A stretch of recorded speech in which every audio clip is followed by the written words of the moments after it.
मंगलाचरण। ओम नमः सिद्धेभ्य। जय श्री ओम नमः सिद्धेभ्य। जय श्री ओम नमः सिद्धेभ्य। मंगलम भगवान वीरो मंगलम गौतमो गणी मंगलम कुंद कुंदाद्यो जैन धर्मोस्तु मंगलम। सर्वमंगल मांगल्यम सर्व कल्याण कारकम प्रधानम सर्वधर्माणां जैनम जयतो शासनम। जैनम जयतु शासनम जैनम जयतु शासनम।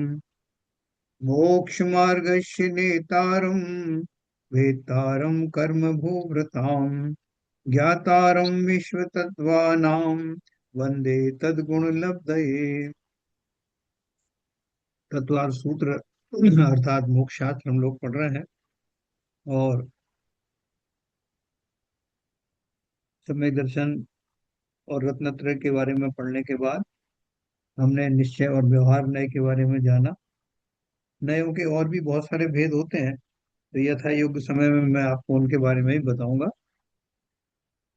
सप्तभंगी के बारे में हमने कल पढ़ा था कि कोई भी बात को हम 7 प्रकार से कह सकते हैं। ये पहले भी अपन ने पढ़ा था। तो अगर आपकी रुचि हो तो मैं दोबारा से उसको शुरू करूंगा और वो एक उदाहरण के माध्यम से समझाने की कोशिश करूंगा। उसके आगे फिर जो है वो का जो चैप्टर है वो बहुत सरल होता जाएगा।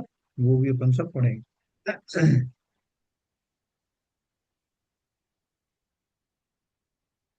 ये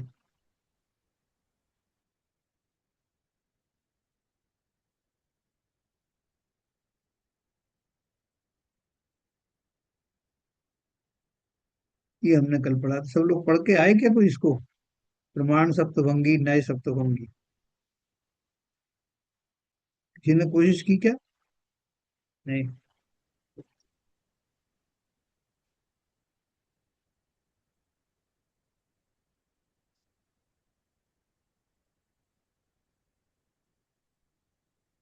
तो मैं इसको एकदम शॉर्ट में आपको बताऊंगा। सप्तभंगी के 2 प्रकार हैं। सप्तभंग का स्वरूप चौथे अध्याय के उपसंहार में दिया गया है, वहां से समझ लेना चाहिए। 2 प्रकार की सप्तभंगी में से जिस सप्तभंगी से एक गुण या पर्याय के द्वारा संपूर्ण द्रव्य जाना जाए वह प्रमाण सप्तभंगी है। और जिस सप्तभंगी से कथित गुण अथवा पर्याय के द्वारा उस गुण अथवा पर्याय का ज्ञान हो वह नए सप्तभंगी है। इस सप्तभंगी का ज्ञान होने पर प्रत्येक द्रव्य स्वतंत्र है और एक द्रव्य दूसरे द्रव्य का कुछ नहीं कर सकता, ऐसा निश्चय होने से अनादिकालीन विपरीत मान्यता टल जाती है। तो ये इसका स्वरूप जो है चौथे अध्याय में ही अपन पढ़ेंगे। वहां उन्होंने विशेष प्रकार से दिया हुआ है। इसके बाद अपन ने पढ़ा वीतरागी विज्ञान का निरूपण। वीतराग विज्ञान बोलते हैं ना अपन। तब इसको सप्तभंगी को उसमें से थोड़ा पढ़ेंगे क्या? जिन धर्म जानिए से। हाँ, वो मैं पढ़ सकता हूँ, लेकिन क्या है कि ये इसमें कुछ और कहना चाहते हैं नए सप्तभंगी और उसके हिसाब से, इसलिए मैंने उसमें नहीं पढ़ा। नहीं, या, थोड़ा थोड़ा बैकग्राउंड बन जाएगी और कुछ नहीं। ठीक है। Page number 352। जय जैन धर्म जानिए। एक इसमें लिखा है। सप्तभंगी के नाम से टाइटल है। प्रश्न के अनुसार प्रश्न के अनुसार एक ही वस्तु में जो बिना किसी विरोध के सत असत आदि धर्मों का कथन किया जाता है वह सप्तभंगी कहलाता है। किसी वस्तु के बारे में कथन 7 प्रकार से किया जा सकता है, अर्थात एक वस्तु को जानने के लिए अधिकतम 7 प्रकार के प्रश्न उठते हैं और उनके उत्तर भी 7 होते हैं। यही सप्तभंगी है ना। कोई भी वस्तु के जो प्रश्न आप उठाओगे उसके बारे में तो वो 7 प्रकार के हो सकते हैं और उनके जवाब भी 7 प्रकार के होते हैं। जैसे किसी वस्तु को एक व्यक्ति अच्छी बताता है, दूसरा उसे बुरी बताता है, तीसरा कहता है कि यह किसी के लिए अच्छी भी है और किसी के लिए बुरी भी है। एक्चुअली ये नए विभाग है ये, कि वही वस्तु आपको किसी को अच्छी लग रही है, किसी को बुरी लग रही है, कोई किसी ढंग से कह रहा है, कोई किसी ढंग से कह रहा है, तो इसलिए ये विषय यहाँ पर आया है। तो किसी वस्तु को एक व्यक्ति अच्छी बताता है तो दूसरा उसे बुरी कहता है, तीसरा कहता है कि वह किसी के लिए अच्छी भी है और किसी के लिए बुरी भी है।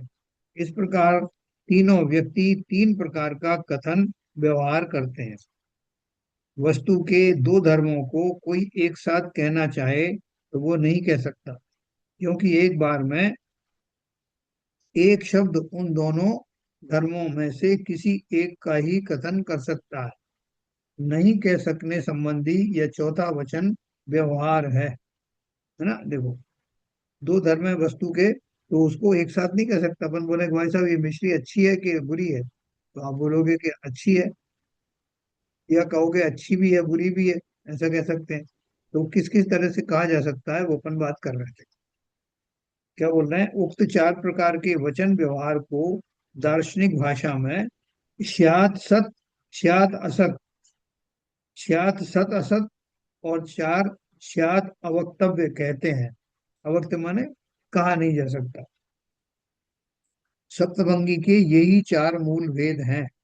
क्रमांक चार के पहले क्या है, स्यात् सत, ऐसा ही है, शायद शायद नहीं, मतलब वो किंचित, कथनचित यह ऐसा ही है, फिर कथनचित ऐसा नहीं है, कथनचित सत्य भी है असत्य भी है भी और ना भी है। और चौथा है कि कथनचित कहा नहीं जा सकता। ऐसे ये चार मूल इसके वो सिद्धांत है। उनमें से फिर ये इनका परमुटेशन कॉम्बिनेशन मिला के बोल रहे हैं, क्रमांक चार के साथ अलग अलग क्रमांक एक दो तीन को जोड़ने से पांचवा छठा व सातवां भेद और बन जाते हैं। वो कैसे बन जाते हैं अब दिखाओ। सप्तभंगी के इस प्रकार सात भेद निम्न प्रकार होते हैं। थोड़ा ध्यान से समझना, थोड़ा आपको कंफ्यूज हो सकते हैं। पहला है स्यात सत, यानी अस्थि और स्यात है, किसी वस्तु के अस्तित्व के बारे में बोध होता है, जैसे घड़ा लाल है। फिर दूसरा है स्यात असत, किसी वस्तु के नास्तित्व के बारे में बोध होता है, जैसे घड़ा लाल नहीं है। फिर तीसरा है स्यात सत और असत, यानी स्यात है और नहीं भी है। इसमें किसी वस्तु के अस्तित्व व नास्तित्व के बारे में एक साथ बोध होता है, जैसे घड़ा कभी लाल रंग का हो सकता है तथा कभी लाल रंग का नहीं भी हो सकता, अर्थात काले रंग का भी हो सकता। उसे व्यक्त करने के लिए मिश्र वाक्य की सहायता लेनी पड़ती है, अर्थात घड़ा लाल भी है और लाल नहीं भी है। ये मिश्र वाक्य हो गया। चौथा है स्यात् अवक्तव्य, यानी कुछ कहा नहीं जा सकता। जब परस्पर विरोधी गुणों के संबंध में एक साथ विचार करना हो तो उसका यथार्थ रूप स्यात् अवक्तव्य है। जैसे घड़ा पकते समय कुछ काला रह जाता है और पकने पर लाल हो जाता है। यदि ये पूछा जाए कि सभी अवस्थाओं में घड़े का रंग क्या है, तो सही उत्तर यही हो सकता है कि इस दृष्टि से घड़े के रंग के बारे में कुछ कहा नहीं जा सकता। यही साक्षात अवक्तव्य है, क्योंकि आप कह नहीं सकते ना, उसमें कभी लाल भी होता है कभी काला भी होता है। अब सभी अवस्थाओं में कैसा रहता है तो क्या कहोगे आप? हाँ, तो फिर इसलिए उसको अवक्तव्य कह दिया। फिर पांचवा नंबर है स्यात् अस्ति अवक्तव्य। इसका अर्थ है स्यात् है और अवक्तव्य भी है। किसी विशेष दृष्टि से हम घड़े को लाल कह सकते हैं, परंतु जब दृष्टि का स्पष्ट निर्देश नहीं हो तो घड़े के रंग का वर्णन असंभव हो जाता है। अतः व्यापक दृष्टि से घड़ा लाल है और अवक्तव्य भी है ना। कोई दृष्टि किस एंगल से, कहीं मतलब एंगल वेंगल कुछ नहीं है, लाल दिख रहा है लेकिन फिर भी मैं कुछ कह नहीं सकता। ये स्यात् और अवक्तव्य होगा। छठवां है स्यात् नास्ति अवक्तव्य। दूसरे और चौथे भंग को मिलाने से ये छठवां भंग बना है। इसका अर्थ होता है कि स्यात् नहीं है और अवक्तव्य भी है, जैसे घड़ा लाल नहीं है और अवक्तव्य भी है। पहला वाला क्या था, लाल है और कुछ कहा नहीं जा सकता। अभी कह रहे हैं लाल नहीं है और कुछ कहा भी नहीं जा सकता, इनमें नास्ति से हो गया।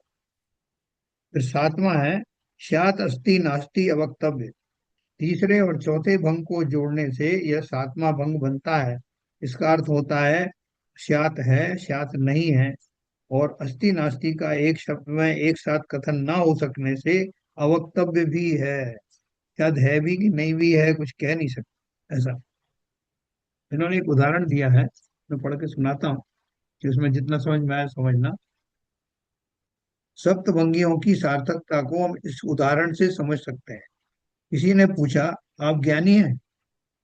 इसके उत्तर में इस भाव से कि मैं कुछ ना कुछ तो जानता ही हूँ, मैं कह सकता हूँ कि मैं शायद ज्ञानी हूँ। चूंकि मुझे आगम का ज्ञान है, किंतु अन्य ऐसे अनेक विषय हैं जिनका मुझे पर्याप्त ज्ञान नहीं है। इस अपेक्षा से कहूँ कि मैं शायद अज्ञानी हूँ तो भी अनुचित नहीं होगा। कितनी ही बातों का ज्ञान है और कितनी बातों का ज्ञान नहीं है। अतः मैं यदि यह कहूँ कि मैं शायद ज्ञानी भी हूँ और अज्ञानी भी हूँ, मैं तो भी असंगत नहीं होगा।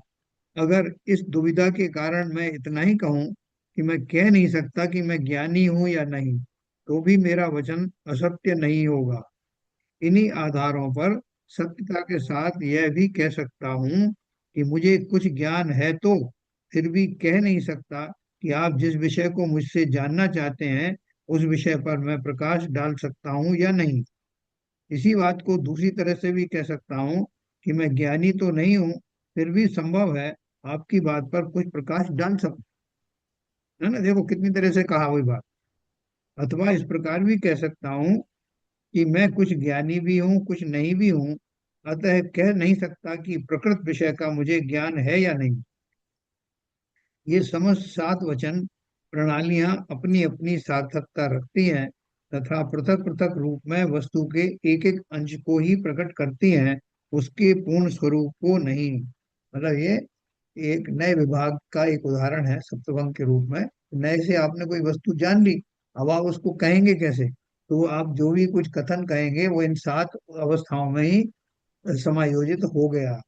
जो भी आप कहेंगे स्टेटमेंट आपका इन सात तरह से ही आप कह सकते हैं। ये इस अब तरह से इसमें हम। क्या जो ज्ञान है, इंडिविजुअल के बारे में जो भी नॉलेज है, हाँ ज्ञान है, वो इनकम्प्लीट है, इसलिए वो किसी को कुछ वो बता ही नहीं सकता, जो किसी को तो आप सही मान ही नहीं रहे हो।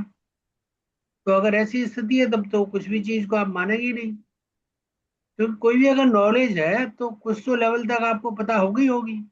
हाँ मान लो नहीं पता है तो एक लेवल तक तो आप कहोगे हाँ यहाँ तक तो मुझे ये चीज तो मैं समझ रहा हूँ और ऐसा ही है, और हम्म, ये चीज मैं अच्छी तरह मान रहा हूँ। हाँ। लेकिन अगर तो ये मान ही ना कुछ भी तो मतलब उसकी नॉलेज है ही नहीं उसमें, अगर नहीं है तो नहीं है, फिर क्या मतलब, फिर उसको हम कैसे सेटिस्फाई करने की क्या बात हुई फिर उसमें। नहीं नहीं, आप इसमें से आप यही तो कहोगे ना, मैं भी आपसे पूछूं कि क्या साहब आपको जो है जो धर्म के बारे में क्या कितना ज्ञान है, तो आप क्या जवाब दोगे बोलो?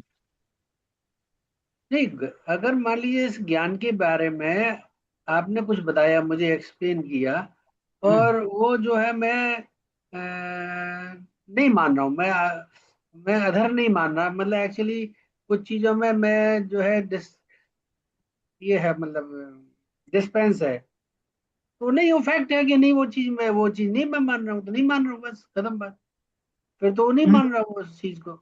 नहीं नहीं, मैंने आपसे तो एक वो तो क्वेश्चन खुद पूछा। ही अपने लैब में, जब हो सकता है धीरे धीरे जब वो नॉलेज ग्रेन करेगा, मानेगा उसको, सोचार में समझेगा, तो उस लेवल पे पहुंचेगा।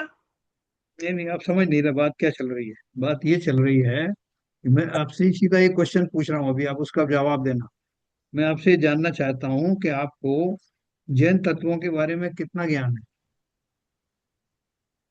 बोलिए, जवाब दीजिए। हाँ, तो मैं ये बोल सकता हूँ कि मुझे पूरी तरह ज्ञान नहीं है, थोड़ा थोड़ा चीजों के बारे में मेरे को ज्ञान है, और लेकिन काफी मुझे अपना नॉलेज लेवल और आर्थिक आर्थिक करना पड़ेगा, अभी ऐसी हाँ, स्थिति।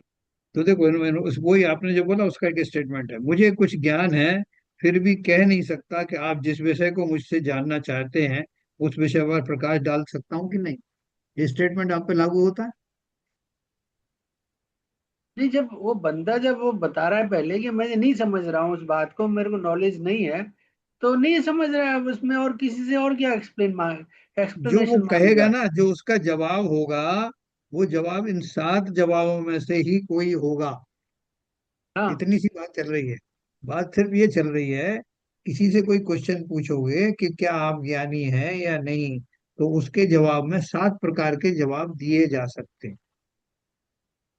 कोई बोलेगा हाँ मैं ज्ञानी हूँ, कोई बोलेगा कि नहीं मैं तो अज्ञानी हूँ, कोई बोलेगा तो कुछ ज्ञानी हूँ कुछ ज्ञानी नहीं हूँ, फिर बोलेगा मुझे पता नहीं आप क्या पूछना चाहते हो, मुझे उसका ज्ञान है कि नहीं, मैं कुछ कह नहीं सकता। है ना, ललित इस जी, तरह के जो। ललित जी, यहाँ पर नॉलेज टेस्ट करने नहीं हो रही है। ज्ञान की परीक्षा नहीं हो रही है। हाँ, यहाँ पर जो स्टेटमेंट दिए हैं, एक चीज को कितने तरीके से कहा जा सकता है, कहा उसमें जा सकता। ज्ञान का एक एग्जाम्पल लिया है।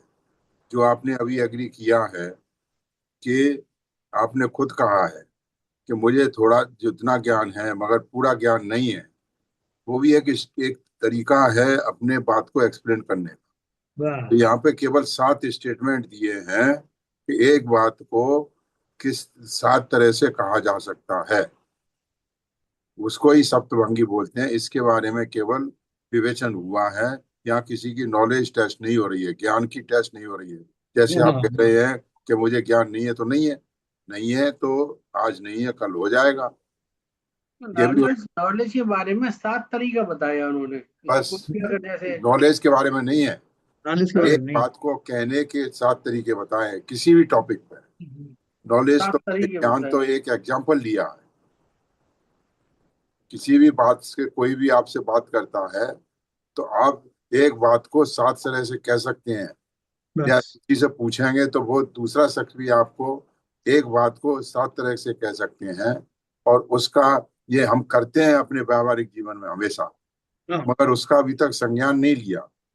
यहाँ इस तत्व सूत्र के द्वारा इस पर्टिकुलर टॉपिक में सप्तभंगी क्या होता है, इसको विशेष तौर से विवेचन करके इसके ऊपर हमारा ध्यान आकर्षित किया है कि हम हाँ, व्यवहार के रूप में जो करते हैं उसको वास्तव में शास्त्रों में इसको किस तरह से प्रदर्शित किया गया है, इसको उसको सप्तभंगी कह के उसको क्वालिफाई किया गया जी। मतलब नहीं बहुत ठीक है, सारे मैं समझ स्टेटमेंट। गया कि आपका जो तरीका था, मैं अलग तरीके से समझ रहा था, पर आपने जो एक्सप्लेन किया ना, बहुत बहुत क्लैरिटी आ गई मुझे। हाँ, वही वही वही। चलिए बहुत बढ़िया। तो अपन वैसे ये लौकिक में पूछते हैं, किसी ने बोला भाई ये सामान कहाँ रख दिया, तो बोला भाई मैंने नहीं रखा, तो आपको कुछ मालूम है? नहीं, मुझे मालूम भी नहीं है। तो कई तरीके से आप कह सकते हो कि तुम्हें कुछ नहीं मालूम। उन्हीं वाक्यों को 7 तरह से आप कह सकते हैं, मुझे कुछ मालूम तो है लेकिन ठीक से नहीं मालूम, मैं नहीं। कुछ कह मैंने नहीं सकता। मैंने रखा तो था मगर अभी ध्यान नहीं है कहाँ हाँ, रखा। ध्यान नहीं। तो ये जो भी हम स्टेटमेंट देते हैं वो सारे स्टेटमेंट 7 तरह से आते हैं, एक ही बारे में, एक ही वस्तु के बारे में। जो चलता है प्रश्नोत्तर, वो हम 7 प्रकार से पूछ सकते हैं और 7 प्रकार से आंसर दे सकते हैं। उससे ज्यादा तरह से नहीं दे सकते। तो ये उन्होंने उसका एक नमूना पेश किया था। और क्यों किया था कि जो नए विभाग हम पढ़ के आए हैं ना, कि नए में कोई वस्तु के बारे में कोई एक पर्टिकुलर स्टेटमेंट होता है, कुछ एंगल से होता है। वो एंगल जो है ना, वो मुख्य रूप से कैसे हो सकते हैं, उसके बारे में अपन ने चर्चा की। उनका वक्तव्य जो है 7 प्रकार से दिया जा सकता है। एंगल तो और भी होते हैं, लेकिन जो स्टेटमेंट है वो इस तरह से आते हैं। अभी आप और आगे 7 से पढ़ेंगे ज्यादा तो। भी हो सकते हैं ये। हाँ, 7 से ज्यादा भी हो सकते हैं, आप ये करें।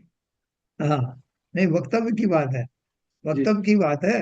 लेकिन जो है ना, नयों के विभाग जो मैं आपको बताऊंगा तो बहुत सारे नए होते हैं, अनंत नए होते हैं, और दृष्टि की अपेक्षा से होते हैं, लेकिन वक्तव्य की सीमाएं होती हैं। जिस तरह से द्वादशांग वाणी में कितना ज्ञान होता है, लेकिन वो ज्ञान कितना है, जो जिनेन्द्र देव ने जाना है उसका अनंतवा भाग ही गणधर के नॉलेज में आता है, और उसका अनंतवा भाग ही वो उसको गूंथ पाते हैं, और उसका अनंतवा भाग हम तक आता है। तो ये अनंतमा होते होते भी फिर भी उसके अंदर जितना माल होता है उसमें नयों के अनंत भाग आते हैं।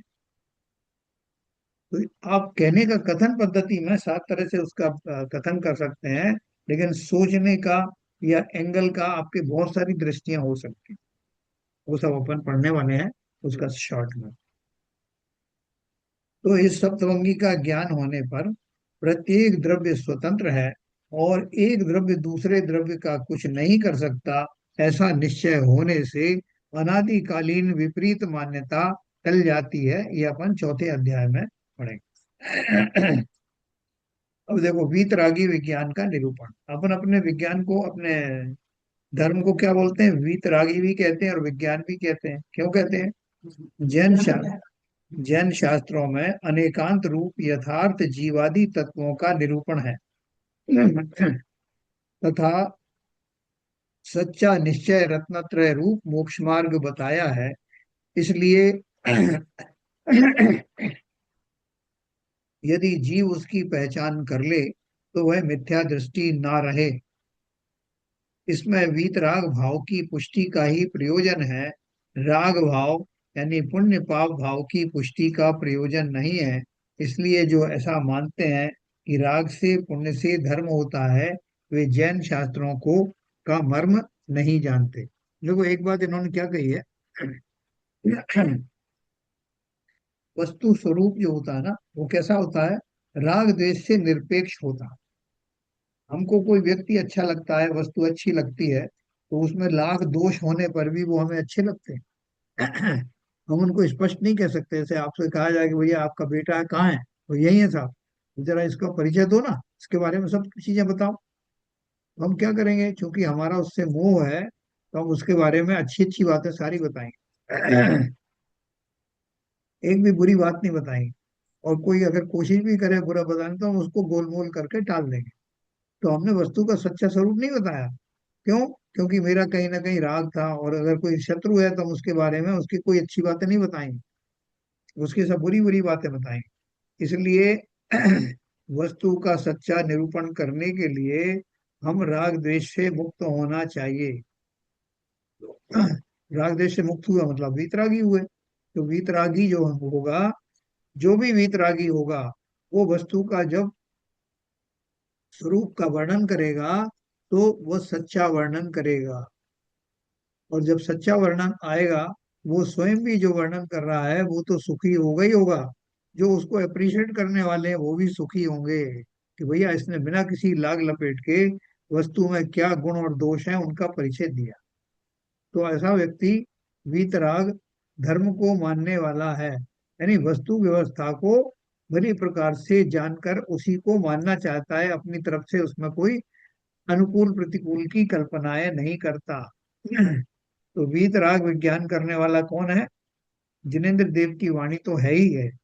उसके अतिरिक्त हम और आप भी जितने अंशों में राग को या द्वेष को लाए बिना वस्तु के स्वरूप को जानेंगे, हमारा कल्याण अवश्य होगा। इस भाव में, इस पर्याय में भी मैं जितना जितना इस राग द्वेष से रहित होकर के चिंतन करूंगा, उतना मेरा कल्याण होगा। इसलिए मेरी भावना लिखा ना क्या लिखा है? अ, जिसने राग द्वेष कामादिक जीते सब जग जान लिया, है ना? मतलब वो सर्वज्ञ बन गया। और बीच में एक लाइन आती है कि वस्तु स्वरूप विचार खुशी से सब दुख संकट सहा कर। यानी वस्तु के स्वरूप को विचार करके कि वस्तु तो ऐसी ही है। गृहस्थी में कितने सारे रोड़े आते हैं कितनी परेशानी आती है। परिवार के सारे सदस्य एक जैसे नहीं होते, सब मेरे जैसा नहीं सोचते, ना मैं उनके जैसा सोचता हूँ। तो ये तो रात दिन की लड़ाइयाँ होने लगे। लेकिन संसार ऐसा ही है, गृहस्थ दशा ऐसी ही है। सबके विचार अपने अपने होते हैं, सबके संस्कार अलग अलग होते हैं। मुझे सबसे मिलके चलना चाहिए। इन भावों के साथ मैंने गृहस्थी का सही स्वरूप समझा। तो वस्तु स्वरूप विचार खुशी से, मैं उस गृहस्थी में कब से रह रहा हूँ। जरूरी थोड़ी सब मेरी बातों से सदा काल जो है वो उससे कन्विंस हो। लेकिन फिर भी मैं रह रहा हूँ। क्यों रह रहा हूँ? क्यों रह पाता हूँ? क्योंकि मैंने ये माना है कि जो कुछ स्वभाव स्त्रियों के होते हैं, कुछ स्वभाव पुरुषों के होते हैं, कुछ बच्चों के होते हैं, और संसारी दशा में बहुत सारी भ्रांतियां भी आती हैं। लेकिन उन सबको मिलाकर के गृहस्थ धर्म को मैं निर्वाह कर रहा हूँ, तभी शांति बनी रहती। और जिसने पूर्णता वस्तु स्वरूप को जाना, तो अभी भी बहुत सारे मोह राग देश में भी फंसे हुए हैं। जिसने संपूर्ण व्यवस्था को जान लिया कि क्या पुद्गल है, क्या शरीर है, क्या इसका धर्म है, क्या जीव की परिणति होती है, कौन सा कर्म के सिद्धांत हैं, जिसने ये संपूर्ण बात जान ली, उसके तो ना राग देश होगा, ना किसी प्रकार का भ्रम होगा। और उस वस्तु स्वरूप को विचार करके तभी वह सब दुख संकट सागर। दुख संकट फिर रहेंगे ही नहीं। सारे दुख संकट तो इसी बात के हैं कि मैं किसी वस्तु को अनुकूल मानता हूँ, किसी को प्रतिकूल मानता हूं। जब वो कल्पनाएं ही नहीं रहेंगी तो मेरा सुख तो अपने आप ही प्रशस्त हो गया। ठीक है ना। दूसरी बात एक और बताओ, विज्ञान क्यों कहा? वीतराग को विज्ञान क्यों कहा? क्योंकि संसार में जितने भी नियम बने हैं, अपन विज्ञान किसको कहते हैं? अपन कोई प्रयोग करें कि इतना हाइड्रोजन और इतना ऑक्सीजन मिलाओ तो पानी बनेगा, हमेशा ही बनेगा। ऐसा नहीं कि आप बनाओगे तो नहीं बनेगा, मैं बनाऊंगा तो बन जाए। संसार की जितनी घटनाएं हैं, इसी का नाम विज्ञान अपन बोलते हैं ना, कि उन एक्सपेरिमेंट को, उन कंडीशंस को जब भी जो भी लाएगा वैसा ही रिजल्ट आएगा, इसका नाम विज्ञान है। तो ऐसा ही विज्ञान जो है कर्म सिद्धांत में है। कि ऐसा नहीं कोई अमीर बांधेगा, ऐसे भाव करेगा तो उसका दूसरी तरह का कर्म बनेगा, गरीब है तो उसका दूसरा बनेगा। सिद्धांत बिल्कुल अक्षरशः लागू होते हैं। नहीं, और प्रकृति। विज्ञान का मतलब तो है हाँ किसी भी वस्तु के बारे में जो सिस्टमेटिक नॉलेज हाँ, वो तो है ही, गेन वो करना, डेफिनेशन वो है। विज्ञान है। वो डेफिनेशन है ही। लेकिन अभी उसको अपन घटित कर रहे हैं। विज्ञान की परिभाषा तो यही है कि मनुष्य द्वारा अर्जित और परिष्कृत ज्ञान को ही विज्ञान कहते हैं। अर्जित करना और उसको परिष्कृत करना, उसको ही विज्ञान कहते हैं। और इसको मैं लागू कर रहा हूँ अपने सिद्धांतों के ऊपर। कि जो पूरे सिद्धांत आपने जो देखे जो ये। अपनी जिनवाणी में हाँ जो भी ज्ञान दिया हुआ है, वो पूरा इसलिए विज्ञान कहते हैं, वीतराग विज्ञान, कि बहुत ही सिस्टमेटिक नॉलेज बताई गई। हम्म वो पूरा सिस्टमेटिक तरीके से उसको हम्म। विवेचन किया गया है उसका। किसी भी वस्तु का सिस्टमेटिक ज्ञान प्राप्त करना वही विज्ञान होता है। नहीं, वो तो एक है ही परिभाषा। हाँ। उसके अतिरिक्त जो है, जैसे अपन ने विज्ञान की परिभाषा बताई कि विज्ञान में जो कंडीशंस हैं वो रिपीटेबल हैं। आप जब भी वो एक्सपेरिमेंट करोगे तो वही रिजल्ट आएगा। ऐसे ही संसार में जब जब जो जो व्यक्ति इस तरह के भाव करता है, उसको कर्म सिद्धांत के हिसाब से क्या फल मिलता है, उसको कि कौन कौन सी गतियों में जाना पड़ता है, और वो सब कर्म जब तक आते हैं तो जीव को क्या क्या दशाएं होती हैं, कर्मों से मुक्ति कैसे होती है, सम्यक दर्शन की प्राप्ति कैसे होती है, वो सारी जो नियमावली है वो अक्षरशः वैसी ही रहती है। तो किसी के लिए कोई कंसेशंस नहीं है। ये वो तो एक स्टैंडर्ड प्रोसेस है, जो जो कर्म सिद्धांत का हो या जो हाँ, जो भी सिद्धांत। जितने भी सिद्धांत हमारे जिनवाणी में दिए हुए हैं, हाँ, they are the universal thing, जो अनादिकाल बस से चलती आ रही है और चलती रहेगी। बराबर। और जो उसकी सिस्टमेटिक तरीके से उसको क्या कहते हैं, प्रकाशित किया गया है, वो भीतरा विज्ञान है। बराबर। तो इसलिए उन्होंने दिया, जैन शास्त्रों में अनेकांत रूप यथार्थ जीवादि तत्वों का निरूपण है तथा सच्चा रत्नतर रूप मोक्ष मार्ग बताया है। इसलिए यदि जीव उसकी पहचान कर ले तो वह मिथ्या दृष्टि ना रहे। मिथ्या दृष्टि और सम्यक दृष्टि में फर्क ही है कि जो निरूपण, जो प्रकृति की जो जो नियमावली है, उन नियमावली पर जिसे पूर्ण विश्वास है, वो विश्वास है तो वो विश्वास के अनुसार काम भी करेगा, उसकी दृष्टि वैसी हो जाएगी। और प्रकृति प्रदत्त नियमों का अक्षरशः विश्वास करना, पालन करना, वो सम्यक दृष्टि नहीं रहेगा तो क्या रहेगा? वही सम्यक दृष्टि है। और जो उनका उन मान्यता नहीं रखता, अनुपालन नहीं करता, वो मिथ्या दृष्टि है, तो वो दुखी होता रहेगा। वस्तु का स्वरूप यही है कि सर्प के पास जाओगे, उसके उसको जो है सताओगे, कोई जहरीला सर्प है तो वो डसेगा। ये उसका स्वभाव है। तो इसी तरह से प्रकृति के जितने भी नियम हैं वो नियम वैसे ही हैं। उनको जो समझेगा वो सुखी रहेगा। वही ज्ञानी है, वही सम्यक दृष्टि है। तो इसमें वीतराग भाव की पुष्टि का ही प्रयोजन है, राग भाव की पुष्टि का प्रयोजन नहीं है। इसलिए इसलिए जो ऐसा मानते हैं कि राग से पुण्य से धर्म होता है, वे जैन शास्त्रों के मर्म को नहीं जानते। हमको क्या निचोड़ लेना इसमें से? समस्त प्रकार के राग रागादि देश भी आ जाता है। ये सब पुण्य के कारण हो सकते हैं, पाप के कारण हो सकते हैं, लेकिन वो धर्म नहीं है। इसलिए पाप की तो बात सब दुनिया जानती है। कुछ धर्मों में हालांकि उन पाप को भी धर्म कहा जाता है, लेकिन अगर हम अपनी जो पुण्य की परिभाषा है उसके योग शुभ भाव भी करें, पूरे जीवन भर करते रहें, पूरी पर्यायों के पर्याय उसी में दिखा दें, तब भी हमारा संसार समाप्त होने वाला नहीं, क्योंकि हमने गलत मान्यता धारण की। ये सारे विपरीत वाले भाव जो आश्रव के भाव हैं, चाहे शुभ हो या शुभ हो, इनसे मोक्ष होता नहीं। मोक्ष होने के लिए वीतरागता ही अपनानी पड़ेगी। यही वीतराग विज्ञान का सबसे बड़ा संदेश है। अब देखो, नए की अपन ने बात की थी कि जो नए होते हैं वो सम्यक दृष्टि के नए होते हैं। क्यों होते हैं सम्यक दृष्टि के नए? क्योंकि सम्यक ज्ञान को प्रमाण ज्ञान माना गया है, और उस प्रमाण ज्ञान के द्वारा वस्तु के संपूर्ण स्वरूप को जानने के बाद उसका जो अंश रूप आंशिक ज्ञान होता है उसको ही नए कहते हैं। और चूंकि सम्यक ज्ञानी के संपूर्ण वक्तव्य में से निकाले गए हैं, इसलिए वो नए सम्यक कहे जाते हैं, वो अंश सम्यक कहे जाते हैं, वास्तविक कहे जाते हैं। तो मिथ्या दृष्टि के नए कैसे होंगे?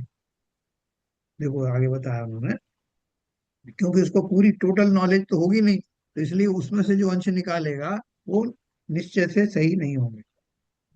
जो मनुष्य शरीर को अपना मानता है और ऐसा मानता है कि मैं मनुष्य हूँ, जो शरीर है वह मैं हूँ, अथवा शरीर मेरा है, अर्थात जीव शरीर का कोई कार्य कर सकता है, ऐसा मानने वाला जीव आत्मा और अनंत रज कणों को एक रूप मानने के कारण मिथ्या दृष्टि है ना? रजकण कौन से हैं? अनंत रजकणों को एक, रजकण कौन से आ गए भाई ललित जी? नहीं, वही मैं पढ़ रहा था एक्चुअली, क्या क्या चीज छूट गई मेरे से एक्चुअली, तो हाँ मैं वापस पढ़ रहा था, आप बीच में बोल रहे थे। हाँ, मैं फिर से पढ़ता हूँ आपके लिए। जो मनुष्य शरीर को अपना मानता है और ऐसा मानता है कि मैं मनुष्य हूँ, जो शरीर है वह मैं हूँ, अथवा शरीर मेरा है, अर्थात जीव शरीर का कोई कार्य कर सकता है, ऐसा मानने वाला जीव आत्मा और अनंत रज कणों को एक रूप मानने के कारण मिथ्या दृष्टि है। हाँ, रजकण से क्या बना है? रजकण अपन से तो एक्चुअली उसने आधा, मतलब अपने शरीर को आधा दूर जैसा माना है, मतलब पूरी पूरी तरह नहीं, मतलब उसमें झूठा है, झूठापन है उसका थोड़ा बहुत। नहीं, तो थोड़ा बहुत क्यों, रजकण का अर्थ वही है, मिट्टी की हाँ, काया है ना। रजकण तो ज्यादा ही हो गया हाँ, इसमें तो फिर ज्यादा झूठापन है एक्चुअली। नहीं नहीं, रजकण का अर्थ है, रज माने होता है धूल या मिट्टी। हाँ। ये शरीर किससे बना है? मिट्टी से बना है ना, यानी हाँ। पुद्गल से बना है, पौद्गलिक शरीर है। जी। ये अनंत परमाणु मिलकर के स्कंद बनाते हैं, उन स्कंदों से कई स्कंदों को मिलकर के ये शरीर बना है। तो वो यही कह रहे हैं, उसी को रजकण उन्होंने कहा, अर्थात पुद्गल पिंडों से निर्मित इस शरीर को और आत्मा को, दोनों को एक रूप मानता है, इसलिए वो मिथ्या दृष्टि है। समझ में है ना? जी। तो रजकण उसके लिए प्रयोग किया है। अब ऊपर पे जो लिख दिया ना उन्होंने, मनुष्य शरीर को अपना मानता है, तो क्योंकि नहीं, पर वही जैसा कि जो रजकण। उन्होंने बोला कि क्या रजकण उसमें नहीं है शरीर में। हाँ, अरे रज माने शरीर मिट्टी होता है भाई, शरीर मिट्टी शरीर तो माने रजकणों से बना है। हर एक हाँ। चीज रज रज इसका से ही बनी है। स्कंदों से बना है, स्कंद परमाणुओं से बना है। उन्हीं जितनी को भी रजकण दृष्टि, बोला है। हाँ, जितनी भी इतने पुद्गल परमाणु समझ लो आप, उसके उस अर्थ में बोला है। पुद्गल जो द्रव्य है वो क्या है? पुद्गल द्रव्य क्या है? जो जो कोई द्रष्टव्य जितने भी दिखाई देने वाले पदार्थ हैं, और जिनमें चार तरह के जो मुख्य गुण होते हैं, स्पर्श रूप रस गंध, वो सब पुद्गल है। उन पुद्गलों से निर्मित ये शरीर है, ये काया है, उसमें और आत्मा में क्या मुकाबला? वो प्रत्यक्ष से अलग है, लेकिन मैं अपने गलती के कारण, मूर्खता के कारण उन दोनों को एक ही मानता हूँ। हम्म। ये बात सही है कि गलत है? मैं शरीर को अपना मानता हूँ कि नहीं मानता? बोलो ललित जी। कभी मानता हूँ कभी नहीं मानता, ऐसा है क्या? शरीर को तो मैं पूरी तरह नहीं मानता, मतलब एक्चुअली मुझे पता है, क्योंकि मेरे पास बहुत सारा गण ऐसे हैं जो कि सही नहीं है, और मैं ऐसा नहीं कर पाता हूँ, इसलिए मैं तो झूठ, थोड़ा थोड़ा झूठ का मिक्सचर है मेरे पास। और मैं मानता हूँ ऐसा ऐसा ऐसे बिहेवियर को। हाँ, मगर देखो, समस्त संसार के जीव अपने, हाँ, कुछ और कहना चाह रहा शैला जी? समस्त संसार के जीव, समस्त मनुष्यों की बात नहीं कर रहे हैं, उन्हें जो जो जिस तरह का शरीर मिलता है उस शरीर को वो अपना मानते हैं, उसी को अपना स्वरूप मानते हैं। यही तो अनादिकालीन मिथ्यात्व है जो समस्त जीवों पे अनादिकाल से बसा हुआ है। अपन उसी की चर्चा कर रहे हैं। नहीं, जैसे मान लीजिए उसे उसे पता है कि हाँ ये चीज गलत है, तो हाँ। वो कोशिश कर रहा है, पर पता है उसको कहा मैं उस चीज में ठीक नहीं हूँ, और लोग हम्म। उसी को कोशिश करते हैं कि हाँ ठीक है, मेरा बिहेवियर और अच्छा हो जाए। हम्म। वो सब अलग बात है, वो आचरण में लाने वाली बात है, लेकिन जो यहाँ तो मान्यता है, यहाँ कोशिश की बात ही नहीं हो रही, यहाँ तो ये बात हो रही है कि मान्यता आप की। शरीर को अपना मानते हो या ना ही मानते हो। बस। मानते हो क्योंकि मिथ्या दृष्टि है, और करते हैं उस शरीर को अपना मानते हुए करते हैं, सारी रिश्तेदारियों को निभाते हैं कि ये माता है, ये पिता है, उनके उनके निधन पे उनका अच्छा होने पर खुशी मनाते हैं और उनके बुरे होने पर दुख मनाते हैं। तो निश्चित रूप से हम अपने शरीर को ही मानते हैं, और यही हमारा भ्रांति, यही मिथ्या दृष्टि है। हाँ, अभी देखो, इसी को मिथ्यात्व बताया है कि जो मनुष्य शरीर को अपना मानता है और ऐसा मानता है कि मैं मनुष्य हूँ, जो शरीर मनुष्य के माध्यम से उदाहरण दिया, वैसे तो सभी जीवों की ये दशा है कि मैं मनुष्य हूँ, जो शरीर है वह मैं हूँ, अथवा शरीर मेरा है, अर्थात जीव शरीर का कोई कार्य कर सकता है। ऐसा मानने वाला जीव आत्मा और अनंत पुद्गल कणों को एक रूप मानने के कारण मिथ्या दृष्टि है, और उसका ज्ञान भी यथार्थ में कुनय है। देखो क्या कहना चाहते हैं, ऊपर हेडिंग दिया मिथ्या दृष्टि के नए। तो सम्यक दृष्टि के नए तो वास्तव में नए हैं, सुनय है या नए हैं, लेकिन मिथ्या दृष्टि के नए यानी उसका जो ज्ञान का जो विषय है उसको कुनय कहा है। ये कुनय शब्द कहाँ यूज हुआ है? आलोचना पाठ, है ना? तो ये कुनय का अर्थ क्या हुआ? जो नए नहीं है, नए तो वास्तव में सर जो संपूर्ण जो सम्यक ज्ञान है उसके अंश को नय कहा। अब जो ज्ञान ही सत्य नहीं है उसके अंश को नय ना कहकर कुनय कहा। तो क्या ज्ञान है मुझे? मैं मिथ्या दृष्टि हूं ना। मेरा ज्ञान यही है कि भैया ये जो शरीर है यही मैं हूँ, या ये शरीर पर मेरा कंट्रोल है, ये शरीर मेरा है, इसको सुखी रखना भी मेरा ही कर्तव्य है, इसको भोजन पानी दे करके प्रसन्न रखना ये मेरा ही काम है। ऐसा मैं आत्मा और शरीर दोनों को मिलाकर गड्ढमड्ढ हो रहा है। मैं समझ ही नहीं पा रहा हूँ कि मैं आत्मा हूँ कि शरीर हूँ, या दोनों हूँ, या अलग अलग। तो इसलिए मेरा जो भी ज्ञान होता है, वो ज्ञान जो भी पार्शियल या फुल ज्ञान होता है वो नए नहीं होता, पुनः होता है ना? हमको तो ऐसे ही लगा था, जैसे आपने हमें पढ़ाया, तो ये हाँ। तुम्हें पता चल गया कि हम लोगों में झूठापन बहुत है एक्चुअली। जो हम हम्म। करते हैं वो बराबर नहीं है बिहेवियर हमारा, और हाँ। हमको उसमें इम्प्रूवमेंट करना है। तो ऐसे झूठापन तो नहीं बोल सकते, हमें पता है कि हम थोड़ा बहुत, हमको काफी कुछ चीजें इम्प्रूव करनी है। हाँ, मतलब जो जो वस्तु जैसी है उसको मैं वैसी नहीं मानता। कई बार तो क्या है, देखो, अभी जैसे हम लोग हैं, हम इस जिस लेवल पे अपन लोग हैं, अपन को लगता है कि हम बहुत सारी चीजें जो हैं उनको सच्चे स्वरूप में जानते तो हैं मगर मानते नहीं। जैसे हम में से कितने लोग हैं, सब जो यहाँ बैठे हुए हैं, सब जानते हैं। हमारी बात नहीं, जो स्वाध्यायी नहीं है वो भी जानते हैं कि ये शरीर एक दिन छूट जाएगा। और पुनर्जन्म पर विश्वास रखने वाले ये भी मानते हैं कि मैं फिर जन्म लूंगा। लेकिन और साथ में बताते हैं हम साथ में कुछ लेकर नहीं जा सकते, सब यही छूट जाएगा। ये सब लोग कहते हुए मिलेंगे आपको। लेकिन फिर भी अनुकूल लगे उन पर करता अभिमान निरंतर ही। फिर भी पूरे पूरे जीवन जवानी भर सोचता हूँ भैया अभी कमा लूंगा तो बुढ़ापे में बैठ के खाऊंगा, और फिर भी बचत करता है, जितना खाएगा, जितना खा सकता उसका एस्टिमेट भी कर लिया कि मैं ज्यादा से ज्यादा 1 करोड़ रुपए का इस्तेमाल कर सकता हूँ, लेकिन बस चलेगा तो 10 करोड़ भी इकट्ठा करेगा, ज्यादा भी करेगा। क्यों करेगा? कि साहब पता नहीं कहीं ये कब जरूरत पड़ जाए। तो वो जो है साथ में ले नहीं जा सकता, और यहाँ भी एक लिमिट के बाद में कुछ भोग कर नहीं सकता। शरीर मेरे साथ जाने वाला नहीं है, इस वस्तु स्थिति को जानते हुए भी मैं उस पर विश्वास नहीं करता। विश्वास नहीं करने का क्या प्रमाण है? यही प्रमाण है कि मेरी तृष्णाएं शांत नहीं होती, मैं और के चक्कर में पड़ा रहता हूँ, उससे जो कुछ अपने पास है उसका भी उपयोग नहीं कर पाता।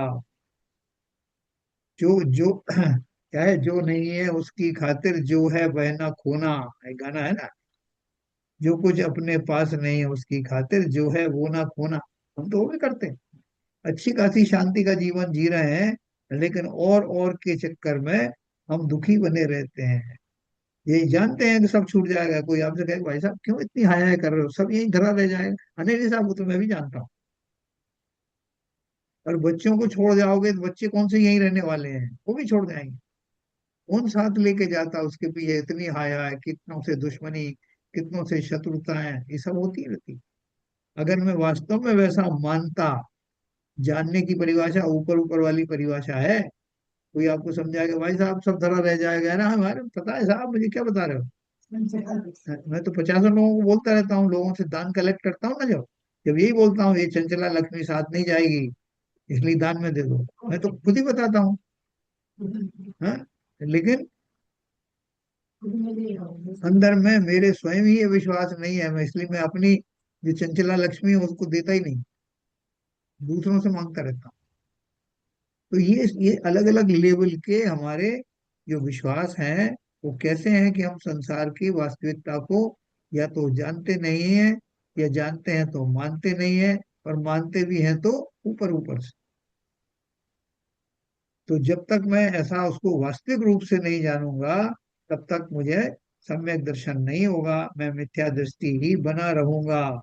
मेरा सारा ज्ञान और उसके अंश मिथ्या ज्ञान ही रहे। तो मिथ्या दृष्टि है और उसका ज्ञान भी यथार्थ में कुनः है, ऐसी मान्यता पूर्वक प्रवर्तना कि मैं मनुष्य हूँ, यह उसका मिथ्या दृष्टि का व्यवहार है, इसलिए यह व्यवहार कुनः है। वास्तव में तो उस व्यवहार को निश्चय मानता है, जैसे जो शरीर है सो मैं हूँ। इस दृष्टांत में शरीर पर है, वह जीव के साथ एक क्षेत्रावगाही है, तथापि उसको अपना रूप माना, इसलिए उसने व्यवहार को निश्चय समझा। ये शरीर मेरा है, पर किस अपेक्षा से? व्यवहार से तो है कि भाई साहब देखो अपने अपने शरीर का ध्यान रखो, मुझे कोई बीमारी तो नहीं हो जाएगी, उस तरह का भोजन जो है मैं इस्तेमाल करूं, और मुझे ये सूट नहीं करता मैं वैसा करूं क्योंकि शरीर मेरा है। और कपड़े आदि जो पहनता हूं मैं अपने शरीर के अनुसार पहनता हूँ, कि मुझे सर्दी ज्यादा लगती, गर्मी ज्यादा लगती है, मेरा कद काठी कैसा है उसके हिसाब से मैं वस्त्रों का चयन करता हूँ। ये सारी चीजें क्या है, ये सब व्यवहार से है। निश्चय से क्या है कि ये सब शरीर है, एक परद्रव्य है, और मैं चूंकि इसके साथ रह रहा हूँ वर्तमान पर्याय में, एक क्षेत्रावगाह संबंध है, एक ही क्षेत्र में रहता हूँ, इसलिए मुझे इस भूमिका में इसका साथ निभाने का भाव आता, ऐसा चिंतन करना। और एक दिन ये छूट जाएगा मैं जानता हूँ, लेकिन इस पर्याय में मैं इसके साथ रह रहा हूँ, इसलिए मैं जो निर्वाह योग्य कार्य है वो करता हुआ पाया जाता हूँ, वो भी भाव रूप से, मैं भाव ही कर सकता हूँ। ऐसा संपूर्ण चिंतन जिसके होगा, वो सम्यक दृष्टि की सीमाओं में आता है। बाकी का जो तो ये शरीर को ही अपना रूप मान रहा है, साहब यही मेरा शरीर है, ये खुश तो मैं खुश, शरीर और मैं कोई अलग अलग थोड़ी हूँ।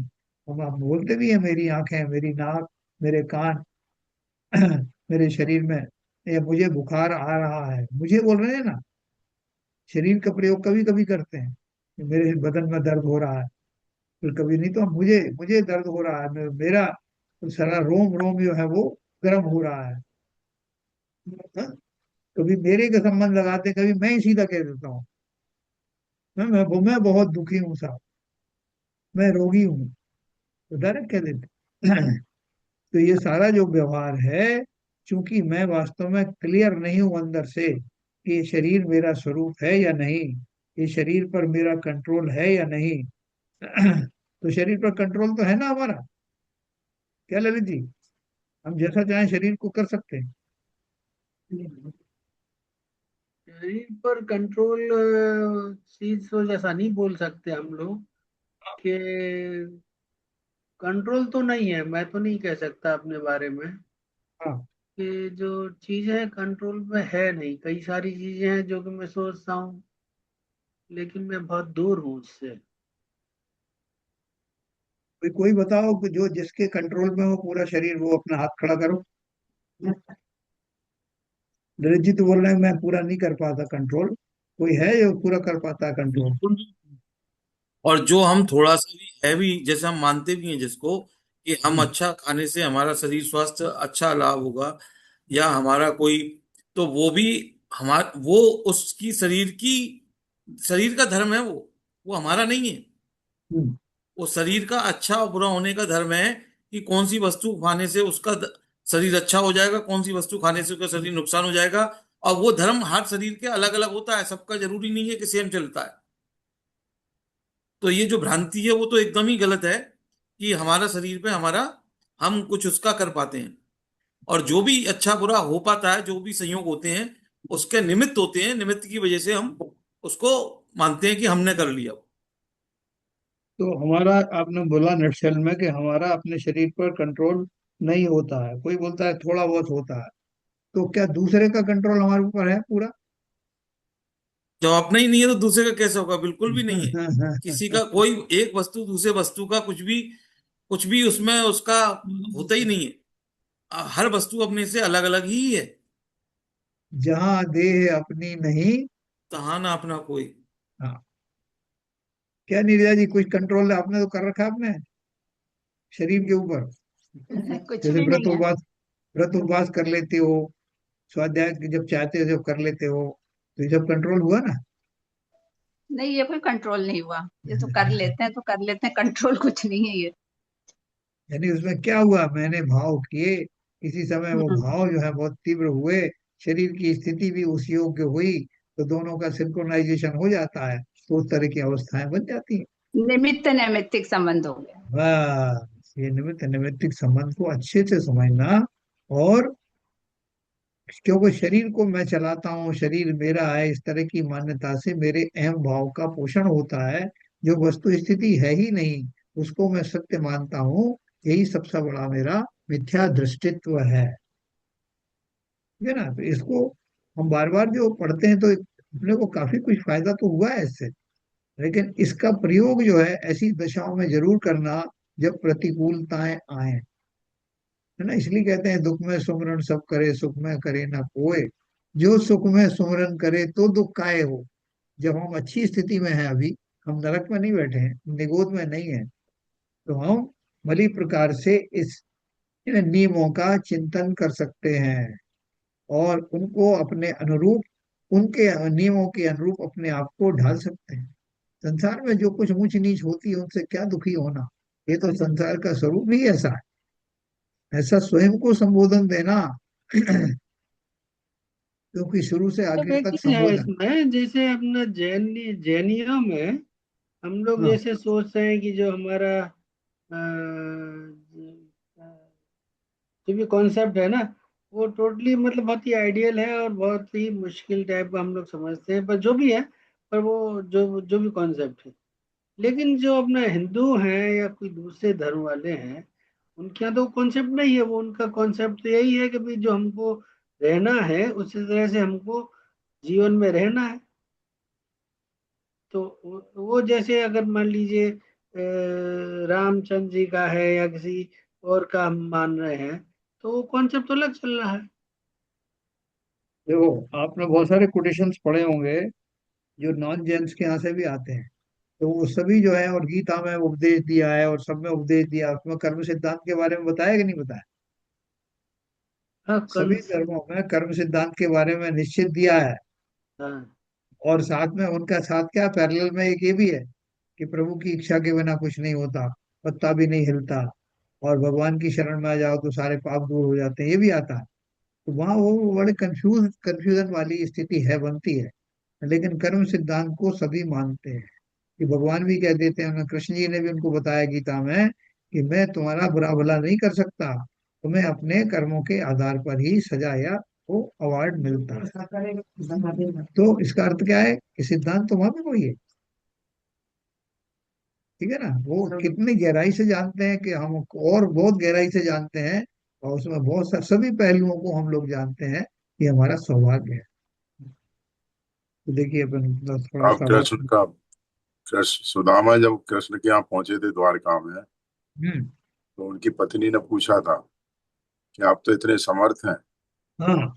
फिर ये सुदामा उसकी पत्नी इतने कष्ट क्यों भोग रही है?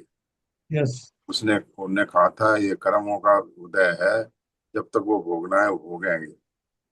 समझे? जब तक वो कर्म में उदय कर्म उदय हुए, जब तक कष्ट भोगने थे भोगे उन्होंने। तो ये तो कर्म सिद्धांत तो वो भी मानते हैं, उन्होंने गीता में कर्म सिद्धांत को बहुत उपदेश दिए हैं। मगर बहुत सारी कहानियां वहाँ हैं। मिथ्या मिथ्या भ्रांति यही है कि जो आप मेरे में आके समा जाओ, मेरे में आके लीन हो जाओ, आपका सब कल्याण हो जाएगा, आपको मोक्ष मिल जाएगा। तो यही तो केवल भ्रांति है उसमें, और अपने उस सिद्धांत। मेरी शरण में आ जाओ तो तुम्हारा सब पाप दूर हो जाएंगे, यस, साथ में वही। कर्म सिद्धांत भी है। तो एनीवे, अब सिद्धांतों में बहुत सारी चीजें लिखी हैं जो कर्म सिद्धांत से जो है वो गवर्न होती है। जैसे द्रोणाचार्य ने पूछा था, इन्होंने द्रोणाचार्य के नीचे तीर लगे थे ना वो, तो उन्होंने पूछा था कि ये तीर मेरे क्यों लगे हुए हैं, तो उन्होंने बताया कि पूर्व भाव में तुमने एक जो ग्रास हॉपर था, टिड्डा था, है, बीज था, सॉरी, और उस टिड्डे को जो है इतनी बार चुभाया था तुमने, तो इसलिए ये उतने तीर लगे हैं। ऐसे बहुत सारी उनके यहाँ भी कहानियां हैं, उनसे आपको मालूम पड़ेगा कि पूर्व भाव में किए गए कर्म ही वो फलित होते हैं। तो डिपेंड करता है कि आप कौन सी फिलॉसफी पढ़ रहे हो, उसके हिसाब से कम या ज्यादा ज्ञान अपने को मिलता है। और हम सब बहुत भाग्यवान हैं कि हमें संपूर्ण रूप से वीतराग ज्ञान का, जिसमें किसी व्यक्ति विशेष का नहीं है कि कौन कौन भगवान है उनकी शरण में चले गए, उनकी पूजा की तो ये फायदा नहीं हुआ, फायदा हो गया।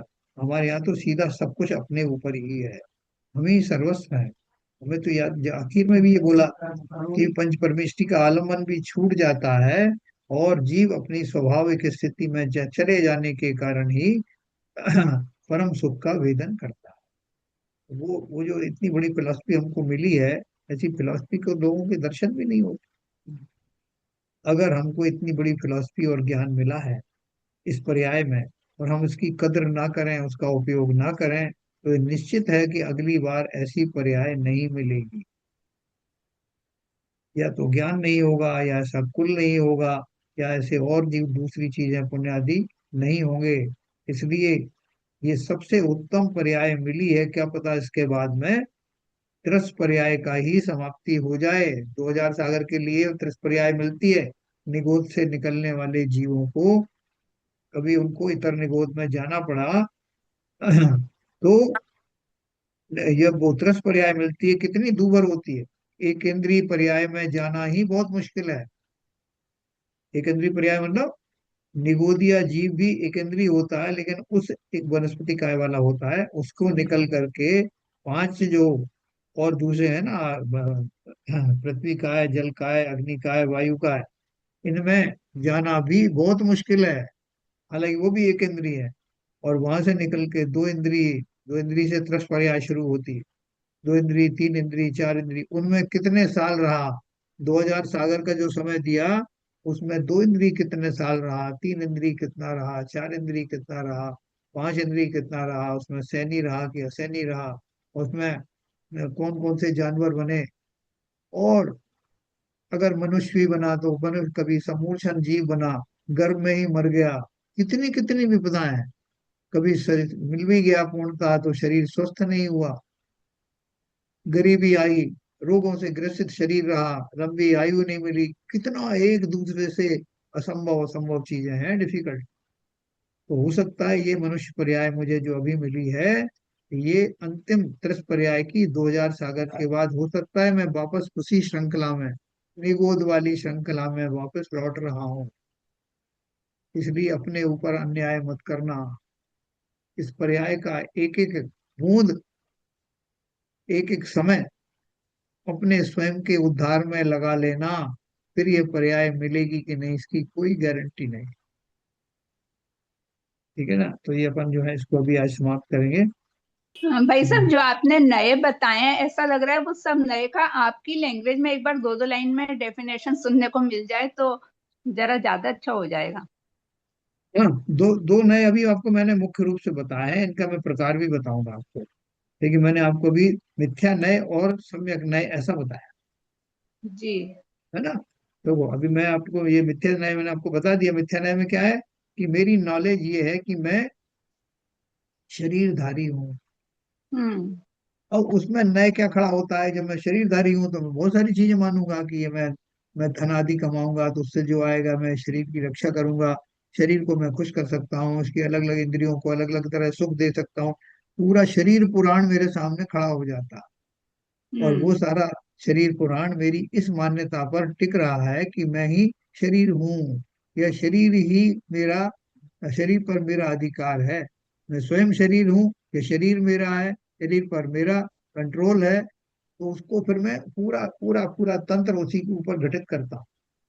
तो जो भी जी। फिर मैं शरीर के बारे में बात करूंगा वो निश्चय से, चूंकि मुख्य मान्यता ही गलत है, इसलिए शरीर के बारे में और या उससे जुड़े हुए विषयों पर जो भी मैं चर्चा करूंगा वो नियम से मिथ्या नय होगा।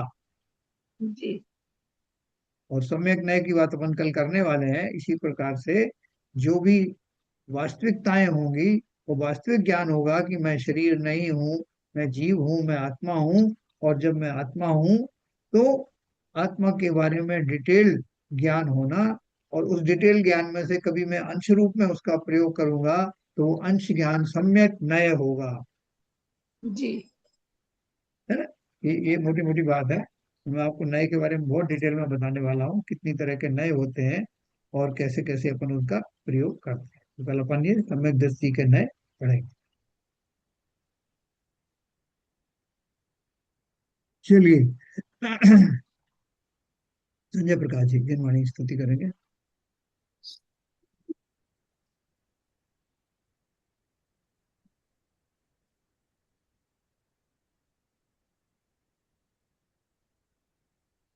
मिथ्यात्म नाश वेको ज्ञान के प्रकाश वेको आपा परिभाष वेको भानु सेवा खानी है छहु द्रव्य जान वेको बंदे विधि भान वेको स्वपर पिछान वेको परम प्रमणि है अनुभवताय वेको जीव के जताए वेको कहूँ न सताए वेको भवे उरे आनी है जहाँ तहाँ तार वे को पार के उतार वे को सुख विस्तार वे को यही चिन्हवानी है हे चिन्हवानी भारती तो है जपू दिन रैन जो तेरी शरणा गए सो पावे सुख चैन जा वाणी के ज्ञान ते सूझे लोकालोक सो वाणी मस्तक नमो सदा देते ढोक सदा देते ढोक जिनवाणी माता की जय। जय।